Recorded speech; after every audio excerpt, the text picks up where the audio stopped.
Fala galera, salve, salve turma boa, sejam aqui bem-vindos, mais uma aula. Essa aula, na verdade, a gente vai apresentar os fundamentos, né, da economia industrial, dar o contexto que eu vou trabalhar.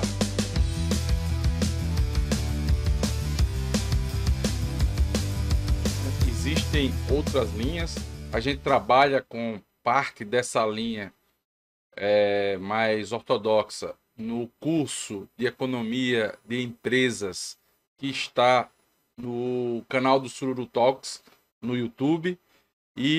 Mas essa nova abordagem de economia digital, na verdade, estratégia, né, e concorrência na economia digital, ela usa um modelo de pensamento, né, que está em alguns autores, como Sraffa, né, alguns autores da economia, como Sraffa, como Steindl, como Kalec, né, questão de markup, a questão de padrão de concorrência, a firma, não existe firma representativa, então o pano de fundo, né, como vocês estão vendo aqui, né, esse gradiente aí de cores, né? De todas as cores, o festival de cores. Na verdade é isso, né? A gente tem, não existe uma única teoria do oligopólio, por exemplo, que é o padrão da estrutura de mercado vigente nessa visão que a gente vai trabalhar. Então, é uma série de complementos conceituais, né? A série de conceitos que se complementam e dão um contexto analítico para que a gente, então, trabalhe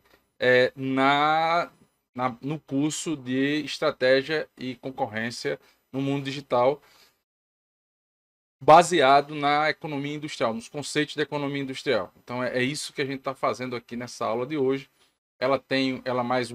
Vai ser um pouco mais densa, né? Ela vai trazer mais um pouco de teoria. Na verdade, a gente está criando aqui uma plataforma, vamos manter a linguagem do digital, uma plataforma de conhecimentos, de conceitos, onde vão ser construídos os demais conhecimentos, as demais aplicações para o mercado, as indústrias digitais, né? O mundo digital. Então a gente vai construir na aula de hoje esse conceito fundamental para a partir daí ir construindo o nosso conhecimento sobre o mundo digital dentro dos olhares que eu vou colocar na aula de hoje, beleza? Então, sem mais delongas, vamos aqui para iniciar essa ideia desse contexto da economia industrial que vai fundamentar, né, vai construir essa plataforma conceitual para a gente entender estratégias de concorrência das empresas no mundo digital. Então, por isso que eu coloquei aqui para entender a organização dos mercados na economia industrial, na economia digital. Precisa desse contexto sobre economia industrial. As figuras sempre que eu coloco tem um fundo aí, né? Tem uma relação com o que a gente está falando, é exatamente que apesar, como eu falei na aula anterior, apesar da gente estar trabalhando com o mundo digital, mas ele tem um fundo físico, né? E o mundo digital é de chip, né? É de silício, certo? É de eletricidade, né? É de correntes interrompidas de 0 a 1. Né? Estamos caminhando para o quântico, porque entre o 0 e 1 vai ter ainda mais coisas no meio de relações que não são normal, dentro do ligado desligado apenas, né? Da dicotomia zero ou tá desligado ou tá ligado, ou um. Né? Vão ter várias condições da matéria que vão ser reinterpretadas pelo sistema computacional. Mas isso é o computador quântico que a gente está na frente, que ainda está sendo desenvolvido. E agora a gente está trabalhando com conceitos da economia digital que vão poder é fundamentar, mesmo com o computador quântico, que vai aumentar a velocidade, mas os negócios eles vão ser alterados com o tempo. Não, e a gente está analisando o agora, né? E, obviamente, alguns desdobramentos para o futuro. Então, vamos lá. Primeiro, sobre... a gente vai tratar hoje de economia industrial. Né? Então, a aula dos fundamentos, né, do contexto da economia industrial que eu vou usar para explicar a economia digital. Então, há um surgimento já de uma insuficiência analítica da análise, da teoria que foi construída. Essa teoria está toda colocada, ou parte dela, no curso de Economia de Empresas, que também está na plataforma do Sururu Talks. Então, aquela teoria que está lá, ela tem algumas insuficiências analíticas, né? A teoria que a gente chama de neoclássica, ela tem insuficiências analíticas importantes. E isso fez com que deixasse de explicar boa parte do mundo real, as flexibilidades, a complexidade do mundo real. Né? Então, o mundo é muito mais complexo do que você ter uma firma representativa, por exemplo, ou dividir o mercado em dois polos, concorrência perfeita e monopólio. Né? Concorrência perfeita é quando você tem várias empresas, livre entrada, várias pequenas empresas, de modo que uma não consiga interferir na outra, várias entradas e saídas livre, quer dizer, se estiver dando prejuízo, a firma simplesmente sai. Se o negócio estiver muito bom, todo mundo chega para dividir o bolo. Enquanto do outro lado tem um monopólio que não é sozinho, tem altas barreiras à entrada, tal. Então, essa dicotomia analítica fica limitada para explicar toda a evolução, né? E a complexidade dos mercados, a evolução do tipo de empresa, a gente está vivendo hoje isso, eu vou tocar no final sobre isso.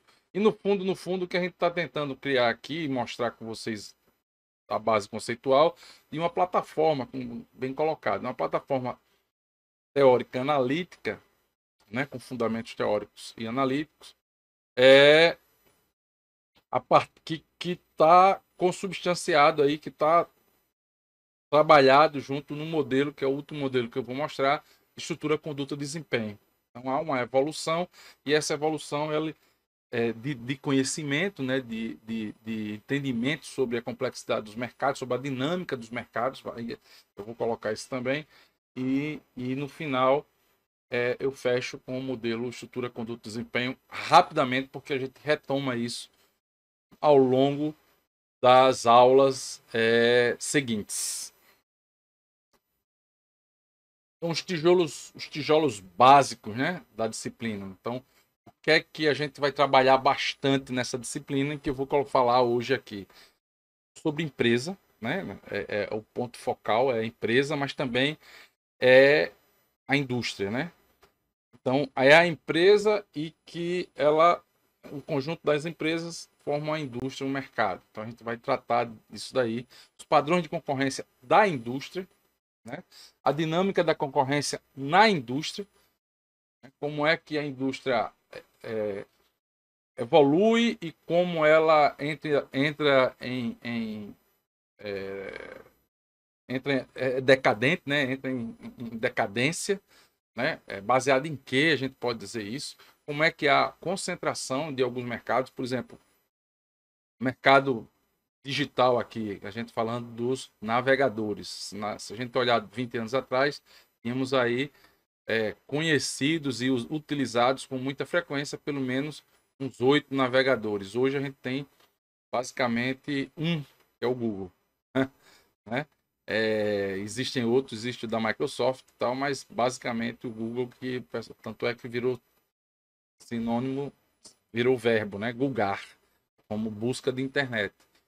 Então, dê um Google. Então, para você ter ideia de concentração, como é que isso é a evolução das indústrias, a gente vai trabalhar a dinâmica aqui, né? Estratégias, quais estratégias básicas, né? Diferenciação, diversificação e investimento em P&D, inovação. Modelo da organização, aí a gente cai já na empresa, particularmente, das grandes empresas, modelo da organização das indústrias, como é que as indústrias, cadeia produtiva, ecossistemas de negócio, etc., né? E, finalmente, um modelo onde tudo isso vai trabalhar em cima, que é estrutura, conduta, desempenho, aquele modelo que eu já falei anteriormente. Então, esses são os tijolos, né? Para construção de conceitos aqui iniciais na nossa cabeça. Obviamente que vamos ter outros conceitos, barreira à entrada, economia de escala, é, é, ino, é, inovação mesmo, estrutura de mercado. Então nós vamos ter outros conceitos, né? Mas esses são os tijolos básicos e o contexto, né? Como é que eles funcionam, como é que eu posso interligá-los, tá certo? Então, sobre a firma, a empresa, né? Então, veja, nesse curso a gente abre mão, porque já não dá conta mais de uma firma representativa daqueles gráficos do curso de economia de empresa. Então, a gente não vai trabalhar mais com uma firma, mas olhar a firma dentro do seu contexto industrial. Bom, vamos separar. O que é indústria? Indústria é um conjunto de empresas que geralmente operam para o mesmo tipo de demanda, certo? Esse é o conceito bem básico aqui. Obviamente que a ideia de indústria no Brasil, eu estou falando de manufatura, né? Mas não é só manufatura, é indústria do varejo, certo? Indústria do turismo, né? Por quê? Porque no fundo eu estou olhando sempre para o mesmo conjunto de demandantes, né? O mesmo mercado. Então todas as empresas estão operando naquele mercado. Por isso que mais na frente a gente vai ver um pouquinho esse mercado ampliado, com a ideia de cadeias produtivas e tal. Então a indústria aqui que a gente está falando é um conjunto de empresas similares que ofertam para os mesmos demandantes. E a empresa agora ela é uma entidade ativa, não só uma maximizadora de lucro como era antes, né? O objetivo da firma era maximizar lucro, agora não. Agora ela tem estratégia, independente do tamanho, independente do mercado em que ela esteja. Ela tem estratégia, ela tem gestão e ela é uma máquina, vamos dizer assim, ela é uma entidade para acumular capital. Você tem lucro, esse lucro volta para a empresa, parte desse lucro é reinvestido, parte e vai como dividendos, certo? Remuneração do capital investido e dividendos. Então, no momento em que a empresa reinveste, ela aumenta o tamanho, né? Porque ela vai reinvestir em quê? Ela vai reinvestir em melhoria para aumentar a market share, vai entrar em novo mercado, desenvolver inovações, sempre no sentido de crescer. Então a empresa ela cresce para ficar mais valiosa, né? Uma empresa com unidade operando em um único mercado, ela tem um valor bem menor do que uma empresa que atua em vários mercados, como multinacionais, por exemplo. Então, essa é a ideia de valorização do capital e acumulação interna do capital, né? Então, a empresa, por ter uma organização interna, ela pode crescer, a gente vai falar isso mais na frente, na organização da empresa, a partir de subdivisões, né? Então, essas subdivisões, ela operam mais ou menos como quase firmas, e aí essas subdivisões têm suas metas, seus objetivos, seus propósitos, às vezes, bem ligados com a matriz, mas às vezes definidos também em função do mercado que estão operando. Isso aumenta a eficiência e reduz o problema das deseconomias gerenciais postas no modelo neoclássico tradicional em que a firma tinha um tamanho específico, né? Você é para o que nasce, como dizia, né? Então, se a firma está em concorrência perfeita, ela morre ali. Se a firma for oligopolista, ela morre ali. Não há evolução, não há crescimento da firma. Que, de verdade, se a gente olhar, não é bem isso que acontece, né? A gente sabe que há crescimento, né? A acumulação do capital permite esse crescimento, e é isso que a gente está pondo aqui, né? A empresa tem crédito e investimento a favor dela, né? E esse crédito ela usa para investir, para crescer, que é uma forma também de acumular. Então, esse conjunto, essa empresa, ela faz tudo isso baseado em estratégias, né? Estratégias que são desenhadas também de acordo, estratégias competitivas, que são desenhadas de acordo com o ambiente concorrencial, o ambiente competitivo em que a empresa opera.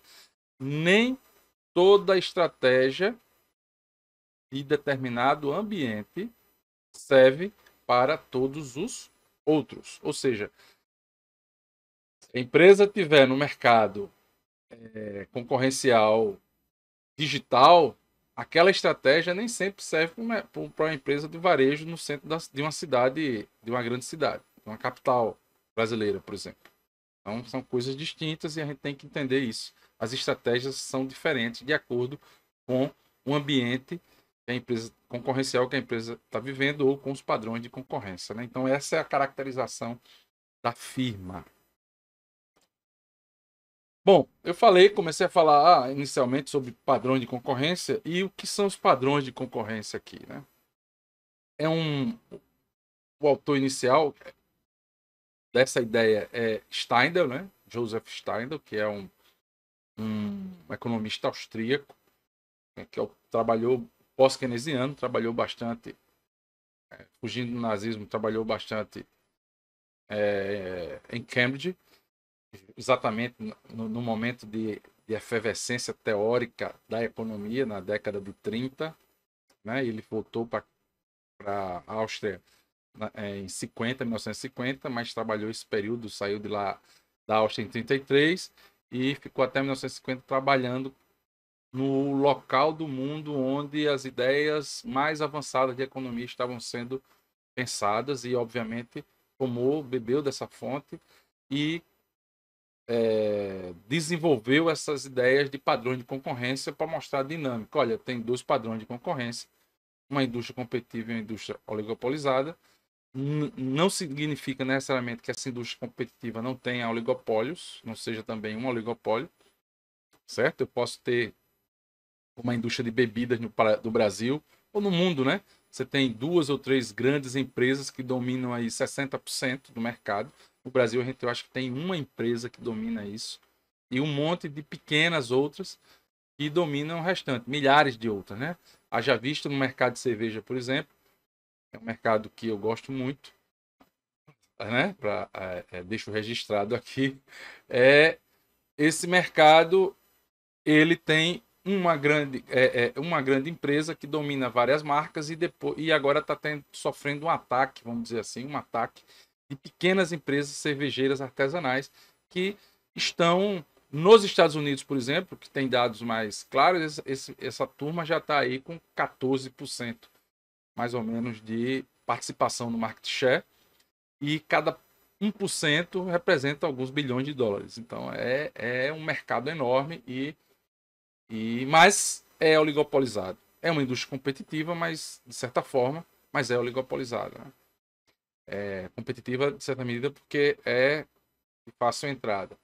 Então, esses padrões, dentro de cada um desses, existem empresas que são mais progressistas, ou seja, que incorporam mais, conseguem incorporar, não é só porque elas querem, mas porque elas têm as capacidades, as aptidões para incorporar a tecnologia, aumentar a acumulação, conseguir crédito mais barato. Né? Uma Ambev consegue crédito muito mais barato do que uma cervejaria aqui na esquina de casa. Então, é uma cervejaria, uma pequena empresa que vai no banco descontar uma duplicata e os caras vão cobrar dele aí pelo menos 1% e meio, 1,5%, 2% ao mês, né? Enquanto a Ambev pega dinheiro lá fora, né, a taxa de juros praticamente negativa que o mundo hoje está nisso. Né? Então, lá fora, fora do país. Então, você não vai comparar essas aptidões que a Ambev tem com uma pequena empresa aqui, cervejeira, artesanal, aqui da esquina de casa. Portanto, isso é a diferença de empresas progressistas para empresas marginais. E é exatamente dentro da capacidade de absorver tecnologia e o ritmo da velocidade de crescimento. Né? A acumulação de capital é crescimento. Então, a Ambev cresce muito mais rápido. Esses padrões de concorrência, eles podem ser melhor estipulados. Esse padrão de concorrência indústria competitiva permite a gente entender um pouquinho de dinâmica para entender como é que é a dinâmica no oligopolista. Né? Aqui é estritamente Steindl, depois a gente vai fazer alguns avanços com outros autores. O Stein, eu entendo o seguinte: tem algumas premissas básicas, né? Numa indústria competitiva, porque tem livre entrada e saída, ele assume isso, né? E mais ou menos, você tem a indústria de cerveja ainda, com as pequenas cervejarias. Então, as pequenas cervejarias, né, é relativamente fácil entrar, certo? É relativamente fácil entrar. Mas o grande mercado das grandes marcas aí são mais difíceis. Mesma coisa, você tem isso em mercados de confecção, têxtil. É a mesma coisa. Você tem, por exemplo, varejo têxtil. Você tem 4, 5 grandes empresas que dominam o varejo têxtil, a indústria do varejo têxtil, né? Grandes magazines, grandes empresas de roupa que estão nos shoppings e tal, nos centros das grandes cidades. E você tem aí um monte de marca local, multimarca ou pequenos fabricantes. Aqui no Nordeste nós temos a região de Toritama, Caruaru, né, Santa Cruz de Capibaribe, que é um polo. A gente tem também um polo de Fortaleza, também tem um polo têxtil. Nós tínhamos em Delmiro Gouveia um polo têxtil também, né? Então, você tem pequenos, porque é fácil entrar, né? Isso é uma indústria competitiva que é fácil a entrada de novas empresas, certo? As estratégias geralmente são voltadas para corte por preço, né? Não que não tenha tecnologia, mas a tecnologia entra para redução de custo, basicamente. Não é uma tecnologia diferenciadora de grande medida, né? Mas para redução de custo. E só quem consegue incorporar a tecnologia de forma rápida e que garanta a acumulação são as empresas progressistas. A empresa marginal nessa indústria, ela não consegue incorporar tecnologia e geralmente o lucro dela não é suficiente para permitir acumulação de capital. O lucro das empresas marginais, ou seja, elas são menores, médias empresas, que não fazem frente às grandes empresas. Então, a indústria competitiva não significa que não seja oligopolizada, ela tem grandes empresas, mas essas grandes empresas é como a gente chama de um oligopólio em franja. Ou seja, tem grandes empresas dominando, mas milhares de outras dividindo uma parcela de mercado muito menor. Né? A dinâmica. Existe uma dinâmica nessa indústria de saída, de expulsão, de entrada de empresa. Então, o que está por trás é a demanda. Quando o mercado está crescendo, né, e a taxa de crescimento das empresas progressistas acompanha o crescimento do mercado, elas simplesmente mantêm um equilíbrio. Né? Você tem a pequena empresa ali vendendo para uma população, uma demanda bem restrita dela, e você tem as grandes empresas que dominam a maior parte do mercado, e aí está todo mundo vivendo em paz, feliz para sempre. Qual o problema disso? Quando você tem problemas de economia, como agora a gente está vivendo, políticas econômicas complicadas tal, e você tem uma redução na taxa de crescimento da demanda do mercado. Né? Aí quando você começa a ter uma redução na taxa de crescimento do mercado, as grandes que têm capacidade de se manter, elas vão começar a fazer um esforço para manter seu market share cortando o preço, fazendo promoções que as pequenas não conseguem acompanhar. As empresas marginais, né? As empresas marginais. E aí, o que acontece?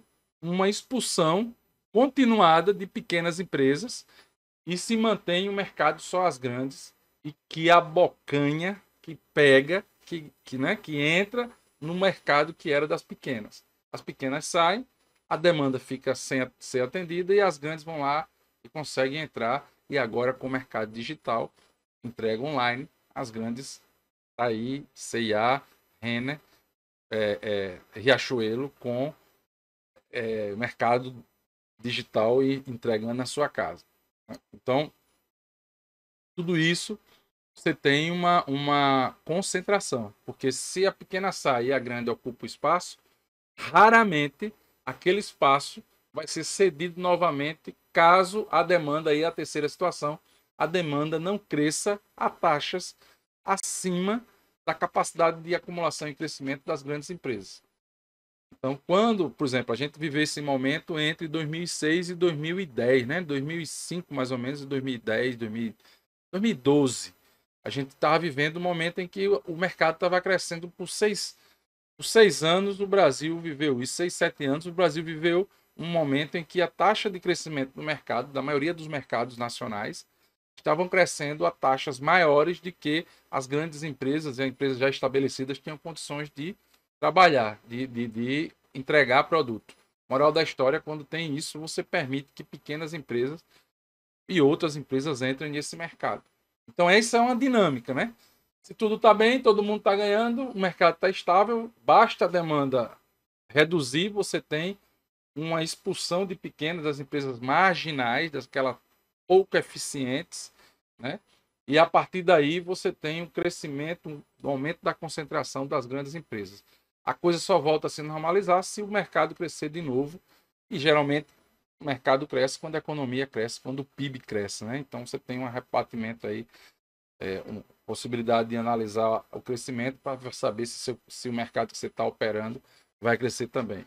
Qual o resultado dessa dinâmica? Possível concentração, porque se o mercado não cresce a taxas maiores, por exemplo, uma empresa tem condições de investir no seu crescimento 10% do seu faturamento anual. Tá, beleza. Então, se ela tem capacidade de fazer isso, se o mercado quer essa taxa de 5, de 8, de 7, obviamente vai haver expulsão de pequena empresa. Agora, se o mercado cresce a 15, 20% por ano e a empresa só consegue crescer a 10, então, obviamente que essa lacuna de 10% aí vai permitir a entrada, vai ser dividido por outras pequenas entradas, pequenas empresas que vão ofertar para esse mercado que não está sendo atendido. Então, caso não haja crescimento, você tem concentração. Isso o Steindl explica, isso é um modelo de concentração interessante de se pensar, porque muitas pequenas empresas não conseguem sobreviver no longo prazo e porque é tão instável a vida de pequenas empresas em mercados competitivos, né? É tão instável, você não consegue dar conta. Ou você entra com a inovação disruptiva, aí é outro tipo de mercado, ou se for para brigar por preço, propaganda, é difícil. É difícil, principalmente hoje no mundo digital, em que a gente tem a questão de entrega, de logística quase que resolvida pelas grandes empresas. Então, é uma luta contínua, continuada. Vamos adiante. E agora, as empresas oligopolizadas, né? Como é que fica as empresas que são oligopolizadas? As empresas não, desculpem, as indústrias oligopolizadas, ou seja, indústrias concentradas. Automóvel, indústrias, a indústria automobilística é uma indústria concentrada. A indústria do turismo é uma indústria competitiva, né? A gente tem algumas grandes empresas que dominam ali, uma CVC da vida, uma rede de hotéis, né? Algumas redes de hotéis que pega tal, mas o mercado é enorme, né? Então você tem também uma locadora de veículo grande, uma Localiza, né? Aí você tem também o pequeno locador, a pousada da esquina, né? Então você tem uma indústria extremamente pulverizada e competitiva. Pelo lado das indústrias oligopolizadas, você começa a delinear melhor as empresas. Você conta, às vezes, nos dedos. Vamos lá, aqui. Isso. Nos dedos das mãos, quantas empresas tem naquela indústria. Então, quantas empresas tem naquela indústria? Às vezes são 5, 6, 7. Então, opa! É oligopolizado, é concentrado, né? Então, a gente tem uma indústria oligopolizada, na maioria das empresas são grandes e progressistas, geralmente multinacionais, né? Possuem lastro financeiro, né? Mas as pequenas, né, também possuem lastro financeiro e faz uma lição de casa bem feita. A gente teve no Brasil, agora que a gente está tendo um processo de saída, de expulsão até das grandes empresas, como foi o caso da Ford que saiu, mas você imagina que a gente teve no Brasil até 2015, né? Nós tivemos empresas locais de médio porte tão competitivas quanto qualquer outra empresa internacional. Um exemplo que ficou, que se consolidou até pela estrutura que ela tem, pela indústria que ela está, é a Embraer, né? A Embraer, quando o mundo todo está com problema, ela está conseguindo entregar aeronaves bem adaptadas, porque são pequenas, com menos gente, para esse momento de pandemia e incerteza no longo prazo. Então, as companhias aéreas estão comprando aeronaves da Embraer porque sabem que não vão poder transportar 200 pessoas dentro de um avião, né? Vão ter que ter menos e aviões fáceis de limpar a cada desembarque. Então, a Embraer tem isso. Ela conseguiu um nicho e aí está crescendo muito, né? Uma empresa nacional. Enquanto a empresa, as outras em outros setores estão, a média empresa está desaparecendo. Você não vai comparar a Embraer com a Boeing que tentou comprar a Embraer. Uma Boeing é bem maior. Então, no mercado da indústria oligopolizada de aviação, a Embraer é uma empresa de porte médio para grande, mas não é uma das maiores, né? Então, essa em oligopólio, uma coisa importante nesse modelo, o preço não cai, por isso que a gente tem problemas nos preços da Petrobras de combustível, não caem, não cai, raramente, mas só em uma situação extremada. Normalmente, para cair um pouquinho, ela já subiu 300%, então já há uma rigidez de preço para baixo, né? O preço são estáveis. Se a economia for bem controlada e, e não tiver grandes oscilações de câmbio, de inflação de custo, você tem então uma estabilidade de preços que o preço não cai. Não há essa possibilidade, ou né, nesse mundo tudo é possível, mas é mais rígido. É, e as empresas progressistas concorrem basicamente por diferenciação de produtos, diversificação em P&D. E aí é onde a gente vai entrar, porque no modelo de Steiner, ele diz que isso causa acomodação às grandes empresas, porque tem lucro certo, então elas não conseguem evoluir. De verdade, não é bem assim. E aí a gente incorpora outros elementos, que é diferenciação e diversificação, mostrando que sim, as empresas, mesmo em oligopólios, elas conseguem evoluir, conseguem se diversificar e conseguem diferenciar seus produtos, né? Então, esse processo que a gente tá vendo agora, ele começa a dar outra dinâmica. Olha, na dinâmica das indústrias competitivas, era a entrada e saída de firma a partir do ritmo da demanda, do mercado, do crescimento do mercado, né? Que tinha uma dinâmica ali. Aqui a dinâmica é pela concorrência interna da indústria, né? E a concorrência interna da indústria é baseada em diferenciação e diversificação. A diferenciação vem via propaganda, esforço de venda, propaganda mesmo, né? Como é que chama? É informação imperfeita, tá ali escrito, né? Informação imperfeita. Né? Você não sabe, por exemplo, você compra um sabão em pó, aí uma marca famosa, Omo, coloca, diz, olha, esse sabão em pó tem um produto XYZ lá que deixa a sua roupa mais branca. Você já comprovou se o produto XYZ está dentro da formulação do Omo? Você consegue ver, diluir, comparar com o outro mais barato? Não, você não consegue ver. Então há uma informação que só a Omo tem, só a Unilever tem, mas você não tem. Então há essa informação aí no meio e isso provoca uma diferenciação, porque aí ela constrói toda uma reputação, teste cego, propaganda em massa, ela que mais aparece. E aí o ser humano, para tomar decisão de compra, tem uma série de vieses, e um deles é esse, né? E essa reputação é construída e você acredita na reputação, paga mais, e isso faz que a marca seja diferente. Ela tem alguma fidelidade, tem cartão fidelidade, tem desconto, aparece mais na tela do seu celular, vem propaganda, né? Tem marca, você verifica um programa, um produto na internet, ou fala dele, parece que o celular está ouvindo e aparece. Então tudo isso é esforço de venda. Isso é uma forma de se diferenciar. Outra forma de se diferenciar é investindo em P&D, incorporando novas tecnologias, né? Pesquisa e desenvolvimento, inovação. Inovação hoje tem diversas formas, com redes, Geralmente a inovação hoje é aberta, porque tem várias tecnologias sendo desenvolvidas e incorporadas nas empresas. Então a empresa não consegue dar conta de tudo, mas ela consegue ter 2 ou 3 startups, botar dinheiro nas startups e fazer com que essas startups desenvolvam tecnologias para ela e ela depois incorpora essa tecnologia nos seus produtos e processos. Então tem várias formas para incorporar novas tecnologias para as empresas progressistas e também, como é um oligopólio, para empresas marginais. O problema é, as empresas marginais são menores, então às vezes a capacidade de sobreviver a choques da economia é menor, né?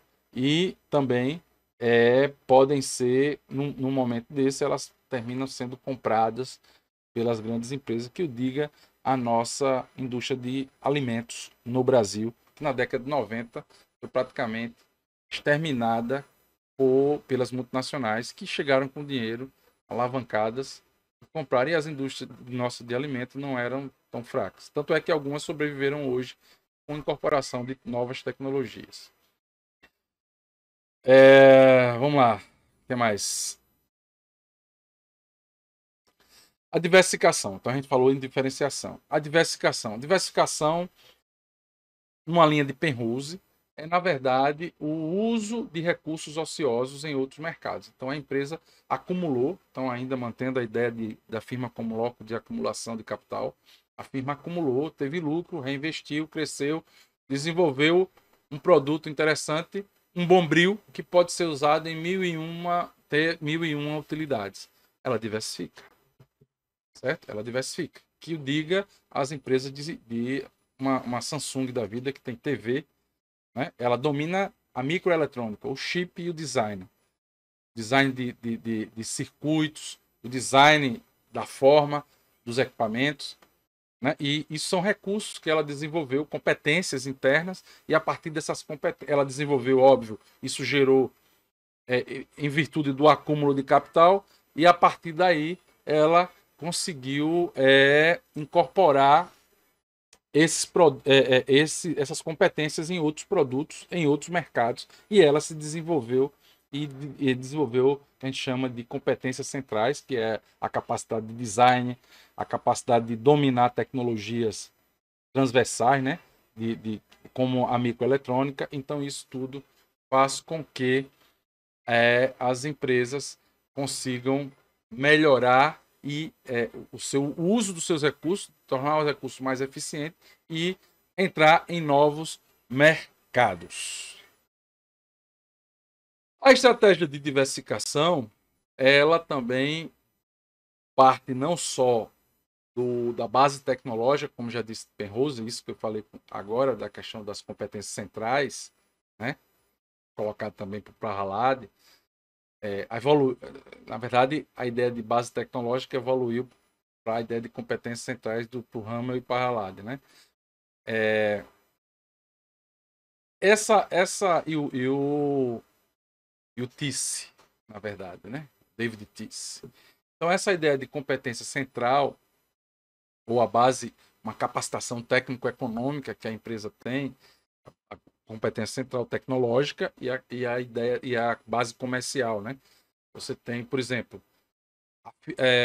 uma coisa interessante é você ter um canal de entrega, de logística, de distribuição, melhor dizendo, para o varejo. Então, uma empresa como a Nike, ela administra, ela tem a competência de design e de gestão de contratos, porque as fábricas dela são terceirizadas na Ásia, mas ela tem contrato de fornecimento de material e de distribuição dos produtos esportivos, tênis, camisas, etc. Então, isso é um recurso importantíssimo, essa capacidade que a gente chama de base comercial, a distribuição dos produtos. Se você tem uma base comercial montada, você pode jogar, tanto é que a Nike começou com tênis e hoje é uma empresa de moda esportiva, com todos os produtos dentro da base tecnológica dela, de conhecimento, de design de produtos esportivos, ela usou a sua capacidade para desenvolver um modelo de moda esportiva. né? Então, é essa a noção da capacitação técnico-econômica que a Penrose fala. Mas as empresas podem diversificar em áreas distintas também, né? Em outras áreas, principalmente quando você tem políticas de desenvolvimento, como foi o caso da Ásia, né? E no século XIX, dos americanos que criaram os conglomerados, né? A gente tem exemplos, inclusive, em filmes, mostrando os conglomerados do aço, do petróleo, né? Das ferrovias.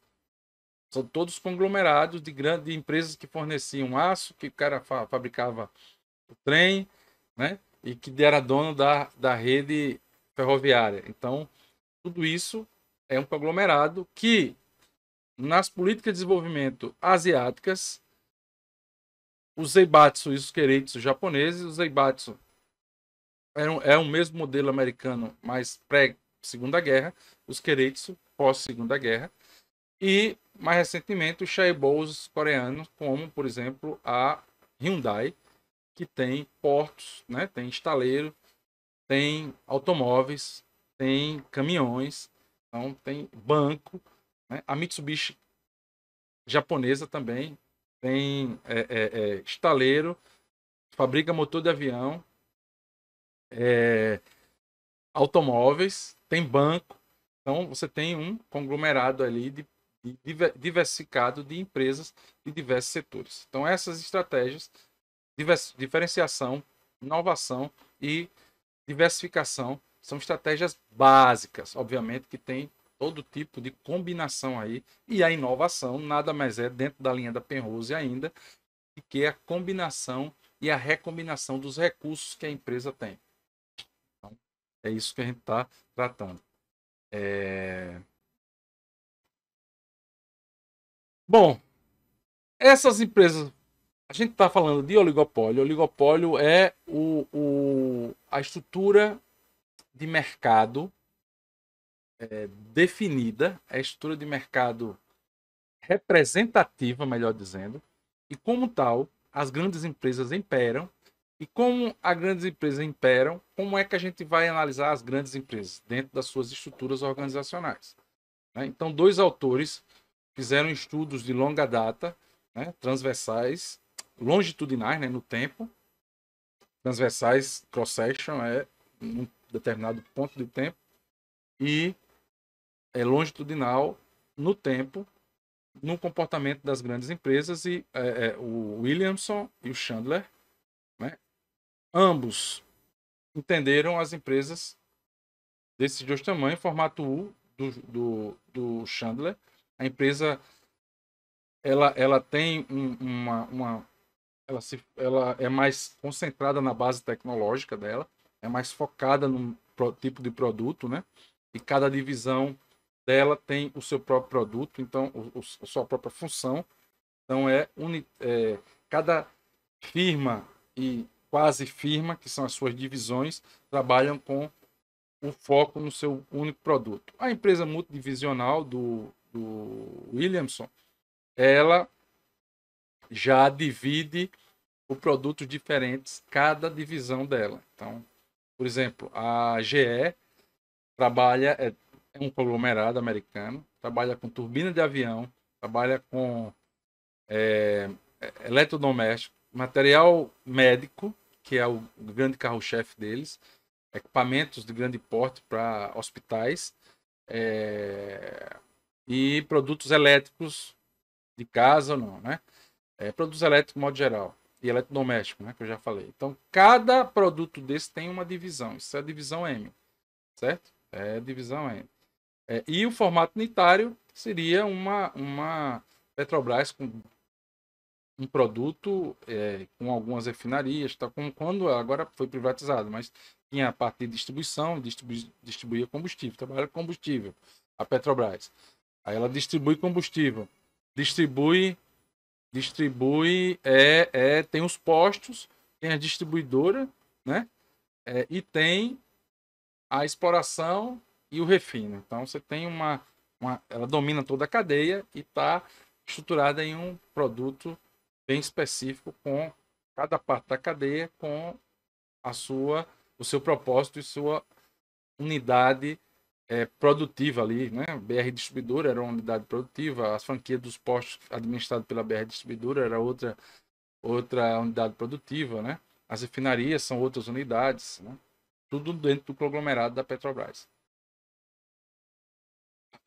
As empresas diversificadas, a Petrobras é diversificada, por incrível que pareça, porque ela está em vários mercados, só para deixar isso claro, né? Ela está em vários mercados, apesar praticamente com um único produto, mas ela está na distribuição, no varejo, ela está no refino, está na exploração, então está em vários mercados.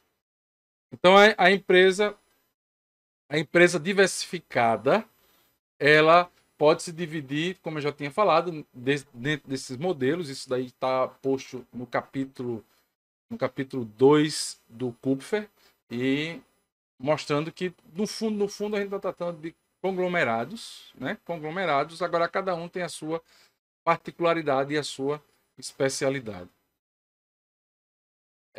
E ampliando esses mercados, assim, olhando o mercado de forma mais estruturada, nós temos as cadeias produtivas e os complexos industriais, que tem a ver, na verdade, com cadeia produtiva, e os ecossistemas de negócio também tem a ver com cadeia produtiva de forma ampliada. Então, no fundo, a gente pode, como economista,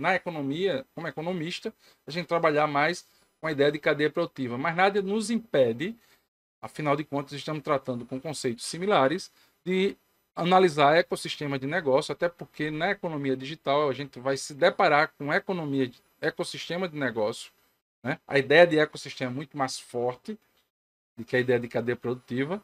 E o complexo industrial hoje no Brasil é um conceito que está muito bem aplicado para o complexo industrial de setores agrícolas e da saúde. Tem vários trabalhos mostrando isso. São também cadeias produtivas, né? Bom, e finalizando essa aula aqui, que foi longa, densa, rápida e complexa, o modelo estrutura, conduta e desempenho, em que a gente vai trabalhar nesses diversos níveis, né? As condições básicas, que vai ser a primeira e segunda aula, já focando na economia digital. A ideia de estrutura de mercado, quer dizer, vendo a estrutura como concorrência também, não só como esses indicadores, mas a gente vai além, a gente vai ver como concorrência. E, por último, as estratégias das empresas sendo influenciado pela estrutura e os seus respectivos desempenhos. Então, esse modelo, estrutura, conduta e desempenho, vai ser a nossa plataforma teórica e analítica para começar a entender a indústria, as diversas indústrias, numa economia digital. Então, as referências que a gente está trabalhando basicamente com essa aula de hoje, eu citei outros autores, mas basicamente eles estão contidos aqui nessas referências. Espero que vocês tenham gostado, espero que o conteúdo tenha sido bom, né? Foi uma aula mais densa, com mais foco nos conceitos, mas que espero que tenha valido a pena para todos. Valeu e até a próxima!